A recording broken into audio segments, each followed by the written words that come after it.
Welcome friends, welcome to my channel sphere of life.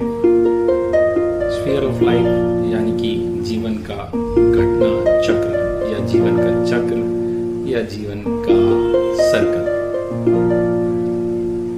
दोस्तों, मेरी कोशिश रहेगी कि इस जीवन के चक्र में जो मैं एक्सपीरियंस करूं वो आपके साथ साझा कर सकूं। खास तौर पर वो जो हमें कुछ ना कुछ सिखा जाते हैं। तो आज मैं आप लोगों के साथ शेयर करना चाहता हूँ एक छोटी सी कहानी। इस कहानी से हमें सीखने को मिलेगा कि जो इमोशंस हैं हमारे, जो भाव हैं, जब हम भावहीन होते हैं तब हमें कोई डिसीजन नहीं लेना चाहिए। खास तौर पर कि जब हम एंगर के इमोशंस में हों या सॉरो के इमोशन में हों। तो वो कहानी इस तरीके से है कि एक बड़े शहर में एक बहुत रिच आदमी, एक धनाढ्य आदमी अपने परिवार के साथ बड़ी खुशी खुशी रह रहा था। एक दिन वो एक बहुत लंबी नई गाड़ी खरीद के लाया जिसकी वर्थ करोड़ में थी। घर आया, घर पहुंच के उसने बेल बजाई, घर वालों को सब बाहर आ गए और वो सबको दिखाने लगा। सबको गाड़ी बहुत अच्छी लगी। वो अभी अपनी वाइफ को गाड़ी के अंदर बैठकर कुछ फीचर्स दिखा रहा था, तभी उसने नोटिस किया कि उसका बेटा जो कि 6 साल का ही था वो गाड़ी के दूसरी तरफ खड़ा है और अंदर नहीं आया।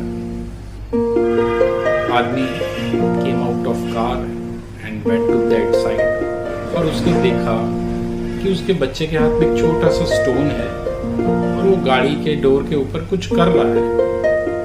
बस ये देखना ही था और आदमी को गुस्सा आ गया और इतना क्रोध कि उसने आओ देखा न ताओ बच्चे का हाथ पकड़ा और गाड़ी पर मारना शुरू कर दिया।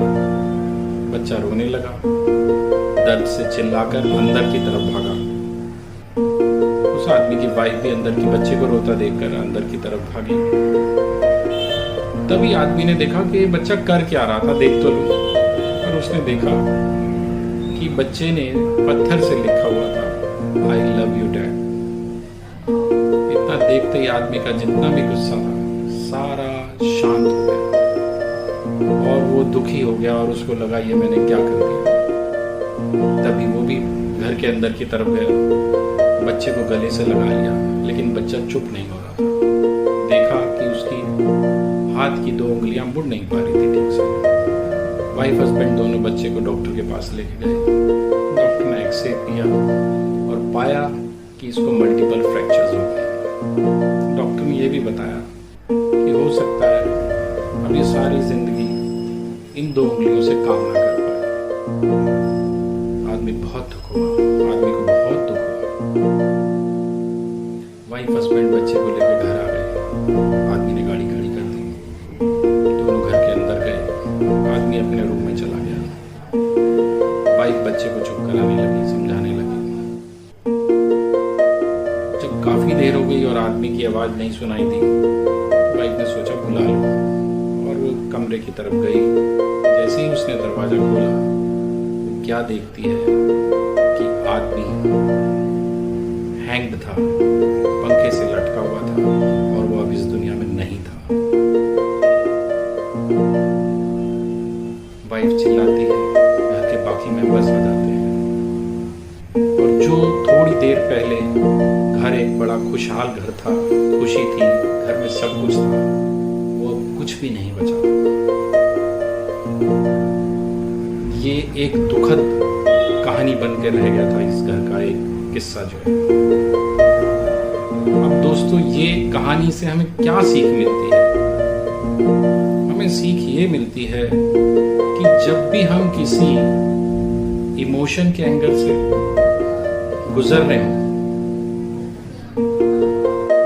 जब भी हम किसी इमोशन से गुजर रहे हों, चाहे वो एंगर का हो, चाहे वो लॉफ्टर का हो, चाहे वो सॉरो का हो, कहने का मतलब वो भाव चाहे दुख के हों, क्रोध के हों या खुशी के हों, हमें ध्यान रखना चाहिए कि इन भाव से हम जब गुजर रहे हों तो हम कोई जीवन में कोई भी फैसला ना ले, कोई डिसीजन ना ले।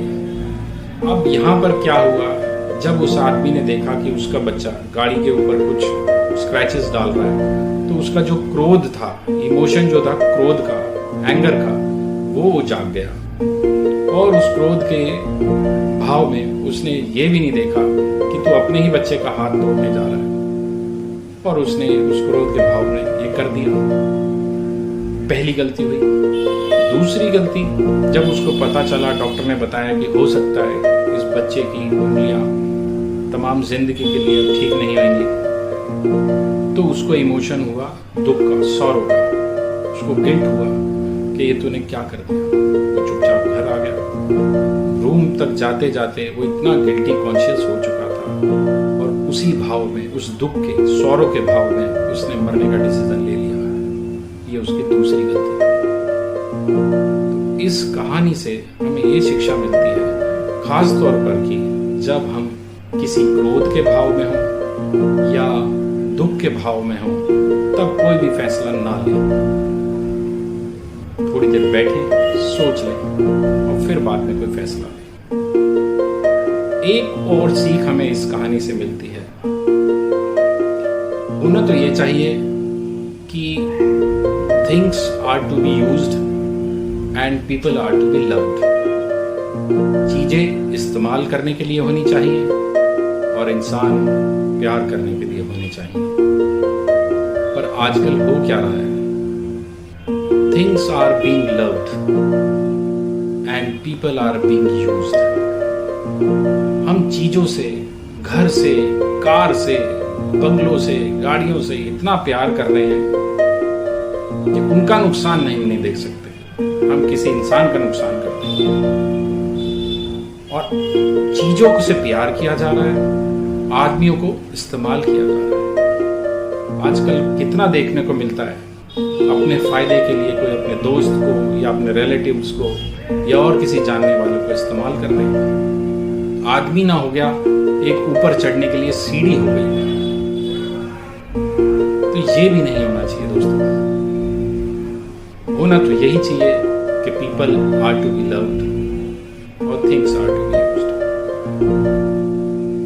दोस्तों, मुझे ये कहानी अच्छी लगी थी, शिक्षाप्रद लगी थी।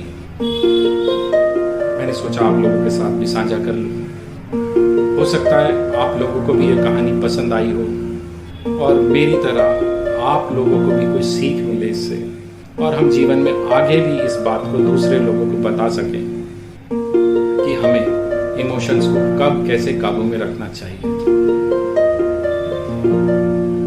तो इसी के साथ दोस्तों, मैं ये वीडियो यहाँ पे क्लोज करने जा रहा हूँ। और पास्ट में जो मैंने वीडियोस डाली हैं, मैंने कोशिश की है ट्रैवल को कवर करने की, रिलीजियस मैटर को कवर करने की। विमेंस डे पे भी एक मैसेज डाला था, और आज मैं फिर से कहना चाहूँगा कि घर में अपनी मदर, वाइफ, डॉटर, सिस्टर, सबकी इज्जत कीजिए, सबकी रिस्पेक्ट कीजिए, सबको अप्रिशिएट कीजिए। इसी के साथ दोस्तों, मैं बाय कहना चाहता हूँ आज के लिए। नेक्स्ट वीडियो लेके बहुत जल्दी आपके साथ आऊँगा। प्लीज़ इस वीडियो को लाइक, शेयर ज़रूर करें, और अपने जानने वालों को बताएं और शेयर करें उनके साथ, और उनको सब्सक्राइब करने के लिए रिक्वेस्ट करें। Thank you very much.